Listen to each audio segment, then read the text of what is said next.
ಉತ್ತರ ಕರ್ನಾಟಕ ಭಾಗದ ಸಮಗ್ರ ಅಭಿವೃದ್ಧಿ, ಅದರ ಜೊತೆಗೇನೆ ಒಂದು ಮಿನಿಟ್ ಬಂದು ನಾನು ಅವ್ರು ಮಾತೇ ಬಂದಾಗಲಿಲ್ಲ. ಉತ್ತರ ಕರ್ನಾಟಕ ಭಾಗದ ಸಮಗ್ರ ಅಭಿವೃದ್ಧಿ, ಅದ್ರ ಜೊತೆಗೇನೆ ಉತ್ತರ ಕರ್ನಾಟಕ ಭಾಗದ ಸಮಗ್ರ ಅಭಿವೃದ್ಧಿಗೆ ಪೂರಕವಾದಂಥ ಚಿಂತನೆ ಏನೈತೆ ಅಂದರೆ, ಬೆಳಗಾವಿಯ ಸುವರ್ಣಸೌಧ ಆಡಳಿತಾತ್ಮಕ ಶಕ್ತಿ ಕೇಂದ್ರ ಆಗಬೇಕು. ಆಡಳಿತಾತ್ಮಕ ಶಕ್ತಿ ಕೇಂದ್ರ ಯಾವಾಗ ಆಗ್ತೈತೆ ಅಂದರೆ, ಆ ಬೆಳಗಾವಿಯ ಸುವರ್ಣಸೌಧದೊಳಗೆ ಇವತ್ತೇನು ಬೆಂಗಳೂರಿನ ವಿಧಾನಸೌಧದೊಳಗೆ ಕಾರ್ಯದರ್ಶಿ ಮಟ್ಟದ ಒಂದು ಕಾರ್ಯಾಂಗದ ವ್ಯವಸ್ಥೆ ಐತಿ. ಆ ವ್ಯವಸ್ಥೆಯ ಕಾರ್ಯ ಇವತ್ತು ಬೆಳಗಾವಿಯ ಸುವರ್ಣಸೌಧದಿಂದ ಪ್ರಾರಂಭ ಆಗಬೇಕು. ಇದು ಒಟ್ಟಾರೆ ಕರ್ನಾಟಕ ರಾಜ್ಯಕ್ಕೆ ಪೂರಕವಾಗಿ ಬೆಂಗಳೂರೊಳಗಿದ್ರೆ ಕನಿಷ್ಠ ಪಕ್ಷ ಉತ್ತರ ಕರ್ನಾಟಕ ಭಾಗದ ಬೇಡಿಕೆಗಳಿಗೆ ಪೂರಕವಾಗಿ ಈ ಒಂದು ವ್ಯವಸ್ಥೆ ಬೆಳಗಾವಿಯ ಸುವರ್ಣಸೌಧದಿಂದ ಆದಾಗ ಬಹುಶಃ ನಿಜವಾದ ಆಡಳಿತ ಯಂತ್ರ ಇವತ್ತು ಬೆಳಗಾವಿಗೆ ಬಂದಂಗೆ ಆಗೈತಿ, ಉತ್ತರ ಕರ್ನಾಟಕ ಬಂದಂಗೆ ಆಗೈತಿ. ಆ ಒಂದು ಬೇಡಿಕೆಯನ್ನು ಇಟ್ಟಿದ್ದೀವಿ. ಇನ್ನು ಎರಡನೇ ಪ್ರಮುಖ ಬೇಡಿಕೆಯನ್ನು ಇಟ್ಟಿದ್ದೀವಿ ಅಂದರೆ, ಇವತ್ತು ಬೆಳಗಾವಿ ರಾಜ್ಯದ ಎರಡನೇ ರಾಜಧಾನಿ ಆಗಬೇಕು. ಕಾರಣಿಷ್ಟ ಇವತ್ತು ಕರ್ನಾಟಕ ರಾಜ್ಯ ರಚನೆಯಾಗಿ ಇಷ್ಟು ವರ್ಷ ದಶಕಗಳೇ ಕಳೆದು ಹೋದರೂ ಸಹಿತ ಇನ್ನೂವರೆಗೂ ಗಡಿ ಸಮಸ್ಯೆಯಿಂದ ನಾವು ಮುಕ್ತಾಗಿಲ್ಲ. ಕೋರ್ಟು ಕಚೇರಿ ಎಡ್ತಕ್ಕಂಥ ಸನ್ನಿವೇಶ ನಿರ್ಮಾಣ ಆಗೈತಿ. ಭಾವನಾತ್ಮಕ ಜನರೆಲ್ಲರೂ ಸಹಿತ ನಾವು ಕನ್ನಡಿಗರು ಅನ್ನುವಂಥ ಭಾವನೆ ಇದ್ದು ಸಹಿತ ಯಾರ್ಯಾರು ಹಿತಾಸಕ್ತಿಗೆ ಪೂರ್ವಕವಾಗಿ ಗಡಿ ವಿಷಯ ಜೀವಂತ ಐತಿ. ಇವತ್ತು ನೀವು ಬೆಳಗಾವಿಯನ್ನು ಕರ್ನಾಟಕ ರಾಜ್ಯದ ಎರಡನೇ ರಾಜಧಾನಿ ಅಂತೇಳಿ ಅಧಿಕಾರ ಎತ್ತುವುದಲ್ಲ, ಅವ್ರ ಬಾಯಿ ಬಂದಾಗುವಂಥ ಸನ್ನಿವೇಶ ತನ್ನ ನಿರ್ಮಾಣ ಆಗೈತಿ. ಅದಕ್ಕೆ ಬೆಳಗಾವಿ ರಾಜ್ಯದ ಎರಡನೇ ರಾಜಧಾನಿ ಆಗಬೇಕು. ಮತ್ತು ಬೆಳಗಾವಿ ಒಳಗೆ ನೀವು ಸುವರ್ಣಸೌಧ ಕಟ್ಟಿದಿಲ್ಲ, ಬೆಂಗಳೂರಿನ ವಿಧಾನಸೌಧದ ಪ್ರತಿರೂಪವಾಗಿ ಇವತ್ತು ಬೆಳಗಾವಿಯ ಸುವರ್ಣಸೌಧ ಕಟ್ಟಿದ್ರಿ. ಬೆಳಗಾವಿ ಆ ಸುವರ್ಣಸೌಧಕ್ಕೆ ಒಂದು ನಿಜವಾದ ಅಸ್ತಿತ್ವ ಬರಬೇಕಾಗಿತ್ತಂದ್ರೆ, ಅದಕ್ಕೆ ನಿಜವಾಗಿ ಬೆಲೆ ಬರಬೇಕಾಗಿತ್ತಂದ್ರೆ ಅದು ರಾಜಧಾನಿ ಒಳಗೆ ಇರಬೇಕು. ಬೆಳಗಾವಿ ಎರಡನೇ ರಾಜಧಾನಿ ಆದ್ರೆ ಆ ರಾಜಧಾನಿಗೂ ಒಂದು ಗೌರವ ಬರ್ತೈತಿ, ಅದ್ರ ಜೊತೆಗೆ ಆ ಸುವರ್ಣಸೌಧ ಕಟ್ಟಿದ್ದಕ್ಕೂ ಒಂದು ಗೌರವ ಸಿಗ್ತೈತಿ. ಅದಕ್ಕೆ ಸರಿ, ನಮ್ಮ ಕೋರಿಕೆ ಐತಿ, ಕರ್ನಾಟಕ ರಾಜ್ಯದೊಳಗೆ ಇಲಾಖೆ ಇರ್ಬೋದು, ಕೃಷಿ ಇಲಾಖೆ ಇರ್ಬೋದು, ಶಿಕ್ಷಣ ಇಲಾಖೆ ಇರ್ಬೋದು, ಆರ್ಥಿಕ ಇಲಾಖೆ ಇರ್ಬೋದು, ಎಲ್ಲ ಇಲಾಖೆ ಇವತ್ತು ಗೃಹ ಖಾತೆ ಹಿಡ್ಕೊಂಡು ಕಿಸಿಂದ ರಾಜ್ಯ ಸರ್ಕಾರದ ಎಷ್ಟು ಇಲಾಖೆಗಳಲ್ಲ ಎಲ್ಲ ಇಲಾಖೆಗಳ ಕಾರ್ಯದರ್ಶಿ ಮಟ್ಟದ ಅಧಿಕಾರಿಗಳು ಇವತ್ತು ಸುವರ್ಣಸೌಧದ ಕೆಲಸ ಮಾಡಬೇಕು. ಈ ಉತ್ತರ ಕರ್ನಾಟಕ ಭಾಗದ ಬೇಡಿಕೆಗಳಿಗೆ ಪೂರಕವಾದಂಥ ಕೆಲಸ ಮಾಡುವಂಥ ಜವಾಬ್ದಾರಿಯನ್ನು ಅವ್ರಿಗೆ ಕೊಡಬೇಕಾಗೈತೆ.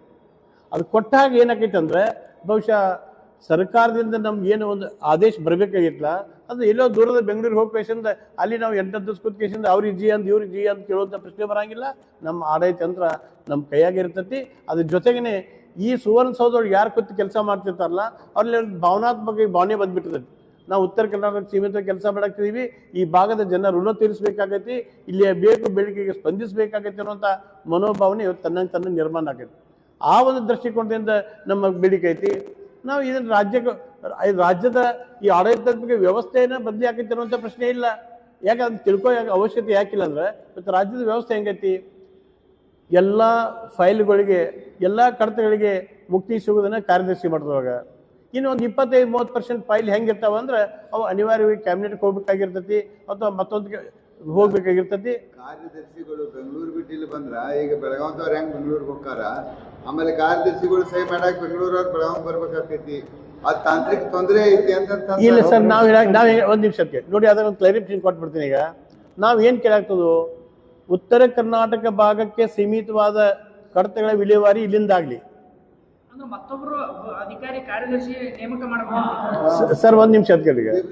ಈಗ ನಾ ಕೇಳಿ, ಈಗ ಬೆಂಗಳೂರಾಗ ಒಬ್ಬ ಕಾರ್ಯದರ್ಶಿ ಅದಾನ, ಒಬ್ಬರ ಕಾರ್ಯದರ್ಶಿ ತಿರ್ಬೇಕಿನಿಲ್ಲ. ಅವರು ನೋಡಿ, ಆ ಬೆಂಗಳೂರ ಕಾರ್ಯದರ್ಶಿ ಆದಲ್ಲ, ಇವತ್ತು ಮಧ್ಯ ಕರ್ನಾಟಕ ದಕ್ಷಿಣ ಕರ್ನಾಟಕ ಫೈಲ್ ಎಲ್ಲ ಅವರ ನೋಡ್ತಾರೋ. ಉತ್ತರ ಕರ್ನಾಟಕ ಇವತ್ತು ನಮ್ಮ ಕಿತ್ತೂರು ಕರ್ನಾಟಕ ಇರ್ಬೋದು, ಕಲ್ಯಾಣ ಕರ್ನಾಟಕ ಇರ್ಬೋದು, ಈ ಭಾಗದ ಕಡತಗಳ ವಿಲೇವಾರಿ ಇಲ್ಲ ಆಗಲಿಲ್ಲ. ವಿಧಾನಸೌಧ ಕಟ್ಟಿದ್ದೀರಿ ನೀವು, ಇದಕ್ಕೆ ಅದು ಕಟ್ಟೋ ಅವಶ್ಯಕತೆ ಏನಿತ್ತು? ಮತ್ತು ಅದನ್ನ ಸರ್ಕಾರದ 500 ಕೋಟಿ ರೂಪಾಯಿ ಖರ್ಚು ಮಾಡಿ ಅದು ಕಟ್ಟುವ ಅವಶ್ಯಕತೆ ಏನಿತ್ತು? ಮತ್ತು ಆ ಸುವರ್ಣಸೌಧಕ್ಕೆ ನಾವು ಎಂದೂ ಕಾರ್ಯದರ್ಶಿ ಮಟ್ಟದ ಕಾರ್ಯಾಲಯಗಳನ್ನ, ನಿರ್ದೇಶಕ ಮಟ್ಟದ ಕಾರ್ಯಾಲಯಗಳು ರಾಜ್ಯ ಮಟ್ಟದ ಇರಬೇಕು. ಆ ಕಾರ್ಯಾಲಯಗಳು ಆ ಆಫೀಸ್ಗಳು ಬರ್ಬೇಕಂತೇಳಿ ನಾವು ಬೇಡಿಕೆ ಇಟ್ಟಿದ್ದೀವಿ ಹೊರತಾಗಿ ಯಾವುದೋ ಒಂದು DC office, divisional commissioner office, ಮತ್ತೊಂದು ಶುಗರ್ ಆಫೀಸು ಇಂಥ ಬರೋ ಸಂಬಂಧ ಅಲ್ಲ. ಅಂಥವು ಬರ್ಬೇಕಾದ್ರೆ ಬೆಳಗಾವದಾಗ ಭಾಳಷ್ಟು ಬಿಲ್ಡಿಂಗ್ ಅದಾವು, ಅಗದಿ ಮಧ್ಯವರ್ತಿ ಸ್ಥಳದಾಗ ಅದಾವು, ಅಲ್ಲಿ ಮಟ್ಟ ಹೋಗೋ ಪ್ರಾಬ್ಲಮ್ ಇಲ್ಲ, ಸಮಸ್ಯೆನೂ ಬರಂಗಿಲ್ಲ. ಮತ್ತು ಇಲ್ಲೇ ಆಗೇ ಬಿಡ್ತೈತಲ್ಲ.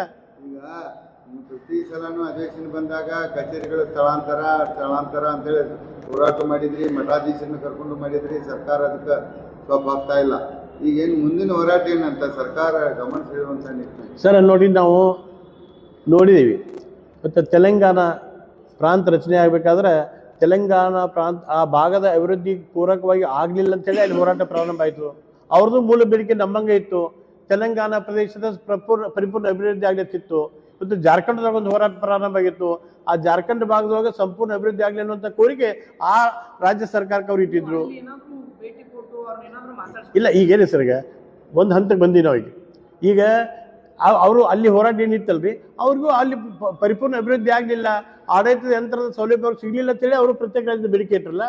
ಹಂಗೆ ನಾವೇನು ಮಾಡ್ತೀವಿ, ಈಗ ನಮ್ಗೆ ಉತ್ತರ ಕರ್ನಾಟಕ ನೀವು ಕಾರ್ಯಾಂಗ ಕೊಡ್ರಿ, ಇಲ್ಲಿ ಸೆಕ್ರೆಟರಿ ಮತ್ತು ಆಫೀಸರ್ಸ್ ಬರಲಿ, ಇಲ್ಲಿ ಬೆಳಗಾವಿ ಎರಡನೇ ರಾಜಧಾನಿ ಆಗಲಿ, ಇಲ್ಲಿ ಔದ್ಯೋಗಿಕ ವ್ಯವಸ್ಥೆ ಕೇಂದ್ರಗಳು ಹರಿದು ಬರಲಿ, ಇವತ್ತು ಸಮಗ್ರ ನೀರಾವರಿ ಅಭಿವೃದ್ಧಿ ಆಗಲಿ, ಉದ್ಯೋಗ ಅವಕಾಶಗಳು ಸಿಗಲಿ, ITBT ಬೆಳಗಾವಿಗೆ ಬರಲಿ, ಹುಬ್ಳಿಗೆ ಬರಲಿ, ಬಾಗಲಕೋಟೆಗೆ ಬರಲಿ, ಬಿಜಾಪುರಕ್ಕೆ ಬರಲಿ, ಗುಲ್ಬರ್ಗಾಗೆ ಬರಲಿ. ಅಂದರೆ ಒಂದು ರೀತಿ ಅಭಿವೃದ್ಧಿಯ ವಿಕೇಂದ್ರೀಕರಣ ಆಗಬೇಕು, ಅಧಿಕಾರದ ವಿಕೇಂದ್ರೀಕರಣ ಆಗಬೇಕು.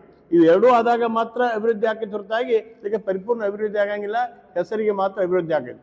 ಈಗ ಉತ್ತರ ಕರ್ನಾಟಕದ ಶಾಸಕರನ್ನ ಉತ್ತರ ಕರ್ನಾಟಕದ ಪರವಾಗಿ ಧ್ವನಿ ಎತ್ತುದಿಲ್ಲ.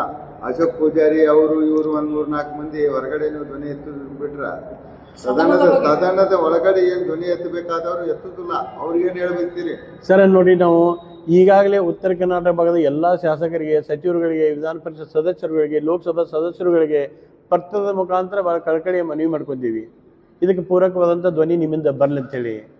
ಇನ್ನು ಅನೇಕ ಸಲ ಮಾಧ್ಯಮದ ಮುಖಾಂತರ ವೈಯಕ್ತಿಕವಾಗಿ ಅವರೆಲ್ಲರಿಗೂ ಸಹಿತ ವಿನಂತಿ ಮಾಡ್ಕೊತೀವಿ. ಈ ಸಲದ ಅಧಿವೇಶನದೊಳಗೆ ನೀವು ಉತ್ತರ ಕರ್ನಾಟಕದ ಬೇಡಿಕೆಗೆ ಬಹಳ ನೋಡಿ, ಅಭಿವೃದ್ಧಿ ಪರ ನಾವು ಧ್ವನಿ ಎತ್ತಿದ್ವಿ, ಯಾರೋ ಒಂದು ಮುಟ್ಟಾಕ್ ಬಂದು ಮಾತಾಡೋದು, ನೀರಾವರಿ ಬಗ್ಗೆ, ಮತ್ತೊಂದು ಬಗ್ಗೆ ಮಾತಾಡೋದು, ಅಲ್ಲಿಗೆ ಆ ವಿಷಯ ಕ್ಲೋಸ್ ಆಗಿಬಿಡೋದು. ಹಂಗಾದ್ರೆ ಅದು ಅಭಿವೃದ್ಧಿ ಆಗಂಗಿಲ್ಲ ಮತ್ತು ನಮ್ಮ ಉದ್ದೇಶವೂ ಇಡರಂಗಿಲ್ಲ. ನಾವು ಗಟ್ಟಿ ನಿಲುವಿನ ನಿಮ್ಮ ಧ್ವನಿ ಇರಬೇಕಾದ.